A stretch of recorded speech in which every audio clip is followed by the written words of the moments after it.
اور عفت کے اس کمال کے درجے کے اوپر فائز بیوی. بس آخری نقطہ عزیزان گرامی قدر، آپ کی زحمت کو تمام. ماشاءاللہ ماشاءاللہ. کمال عفت کی بلندی پہ فائز ہے جناب فاطمہ کبریٰ سلام اللہ علیہا. جناب ام سلمہ روایت کرتی ہیں پاک پیغمبر کے ساتھ ابن مکتوم بھی ساتھ تھا جو نابینا تھا، اور آتے ہیں میمونہ کے گھر میں. کہتی ہے کہ میں بھی وہاں پہ تھی، اور میمونہ اور مجھے کہا کہ اے بیبیو پردہ کر جاؤ، ابن مکتوم آ رہا ہے.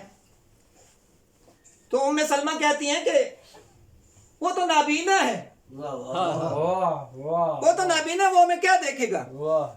پیغمبر نے فرمایا تم تو نابینا نہیں ہو. ایک یہ روایت ملتی ہے، اور ایک یہ روایت ہے کہ جب بی بی سیدہ کے گھر میں آتے ہیں ایک نبینا ساتھ ہوتا ہے، اور پیغمبر جب شاید اسی صحابی کے بارے میں ملتا ہے، پیغمبر جب اس کو ساتھ لے کر آتے ہیں تو بی بی اپنے آپ کو چھپانے کی کوشش کرتی ہے. میں ایک نقطہ عرض کرنا چاہتا ہوں، بی بی اپنے آپ کو چھپانے کی کوشش کرتی ہیں، اور چھپانے لگتی ہے. تو پیغمبر فرماتے ہیں کہ اے بیٹی میرے ساتھ آنے والا شخص نابینا ہے.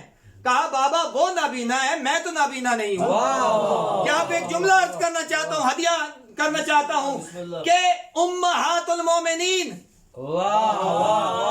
امہات المومنین کیا کہہ رہی ہیں؟ وہ تو نابینا ہے، ہمیں دیکھ نہیں سکتا. ام المعصومین کیا کہہ رہی ہے؟ اس کا مطلب یہ ہے کہ بہت بڑا فرق ہے، ام المومنین اور ہوتی ہے، ام المعصومین اور ہوتی ہے.